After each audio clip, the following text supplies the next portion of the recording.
Say hello to my little...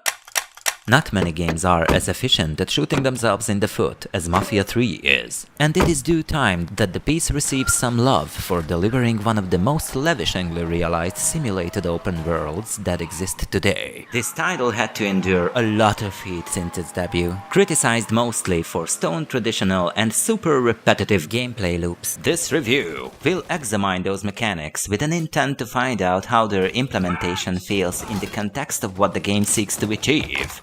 And will also offer spoiler-free thoughts on the story, which is widely regarded as one of the most well-built narratives since 1986. We're getting ahead of ourselves. So, the story seemingly has considerable amount of charm in the sense that all characters have Hollywood charisma and excellent voice acting, and almost all of them are highly menacing, with a body count easily measured by the thousands. Protagonist Lincoln Clay is definitely no exception. You must think I'm some kind of goddamn moron coming in here like you did. Check out Lincoln Clay thoroughly, because basically he is the only character in this game. Explanation. Throughout Mafia 3, a limitation, a boundary is noticeable in the context of character development, since the motivation of each and every character is nothing more nor nothing less than a rabidly postmodernistic, insatiable thirst for power.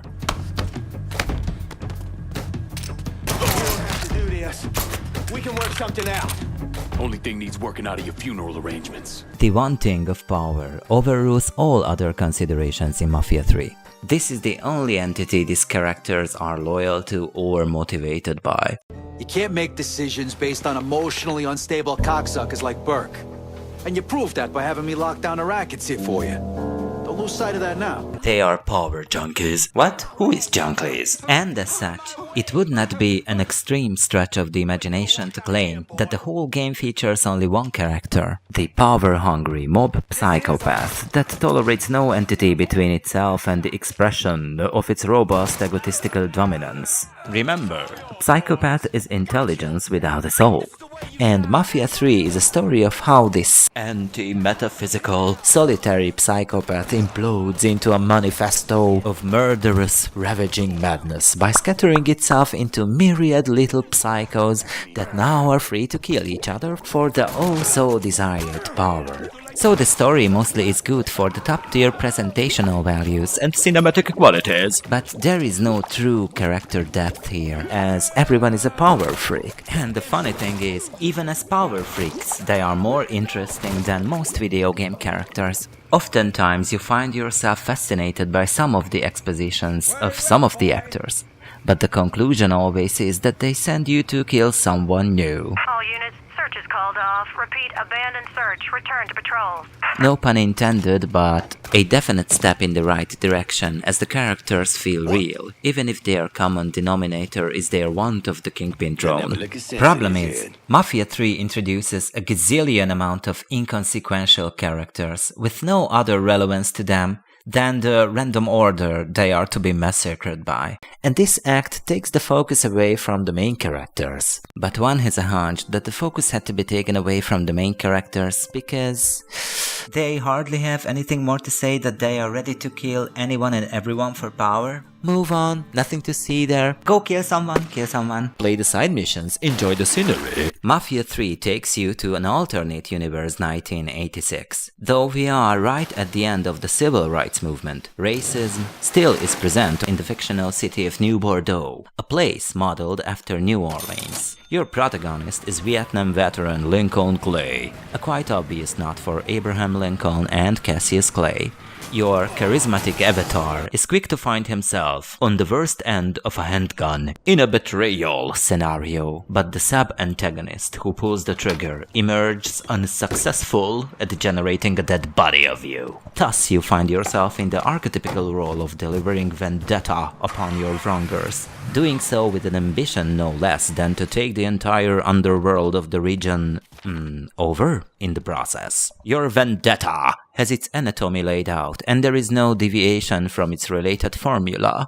New Bordeaux has 9 districts and a bayou in it, and your goal is to take each and every region under your command by eliminating the current capos, thereby creating pressure on the main boss, Sal Douchebag Marcano.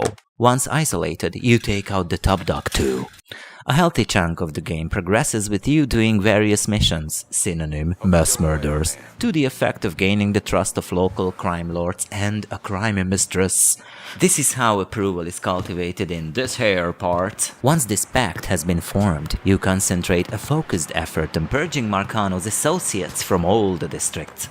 There is a choreography to these operations. Most of the time, you beat some goons up to make them reveal the identity and the whereabouts of the middle dog. All units be advised. Suspect located. On-scene units engaging.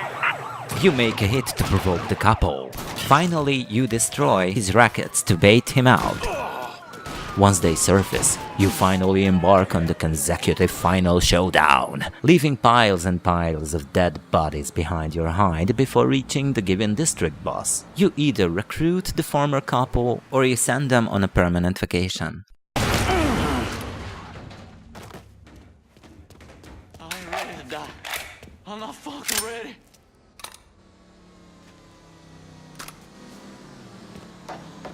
There is no denying that this is the activity most of the gameplay revolves around. Pretty well realized cover-based combat with extremely gruesome and kinesthetically satisfying murder scenes. Awesome fun for the whole family. The gunplay is fun, but thing is, the only way out of them is through them. A very significant factor is to be stressed herein. In Mafia 3, opening fire on the enemy is your decision. 99% of the time, you are forced to kill but not with guns. And here is why. Mafia 3 is both forgiving and quite stable in the stealth department, and guerrilla tactics are almost always possible and heck, even viable. Lincoln Clay is a Vietnam veteran after all. Guerrilla tactics are almost the exclusive, sane alternatives when it comes to getting away from cops, as combating law enforcement is not an endeavor you will emerge victorious at. Also note, getting cops off your tail for money or as a favor is the only implementation of direct corruption in the game. There is no power in effect that prevents you from mowing down a battalion of cops, but there really is no particular point to it. They will spawn until eternity or until they end you. Escaping them is oftentimes fun anyway, and the case is remarkably as such when on foot. Stealth is the method you want to take out sentries by, those hideous goons who are able to call in reinforcements. One has a feeling that the mere presence of the sentries is a punishment mechanism towards the gun-ho player. So stealth definitely has essential uses. There is a significant saving grace to the combat-focused procedural missions. The environments the fights take place in are convoluted, well-varied and complex enough as to make these shootouts enjoyable even from a tactical point of view. As such, the action is solid, and the only drawback is that there is no way around experiencing it over and over and over and over. As noted before, working with your associates yields a focused effort to take down Marcano. The contributions of your peers will come in the form of various favors and illegal LOL services. You can essentially mute cop presence for X minutes, you can bring hired muscle along, you can request a temporal downtime for landlines, preventing normal persons with conscience from notifying the police of your crimes, etc.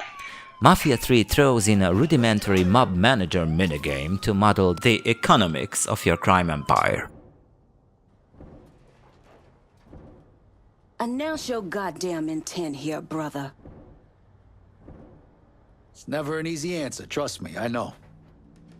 But you will have to be extremely unattentive to piss off any of your 3 associates, since 3 times 3 is 9 in a 9 districts region, if you catch my drift. Regardless of a stealth or an all balls out Robo-Rambo approach, you will have no other choice than to paint the entire city red, if you hope to see the story progress in the narrative context. The amount of people you kill is directly proportional with Mafia 3's enthusiasm to share its content with you. A key distinction is to be made between the elimination of key figures and underbosses. While key figure encounters are fleshed out affairs with memorable locations, cinematic drama, tension, and stakes, and particularly gruesome executions. On the other hand, while it is still in its place, the underboss fights essentially are chores that should either have been 1.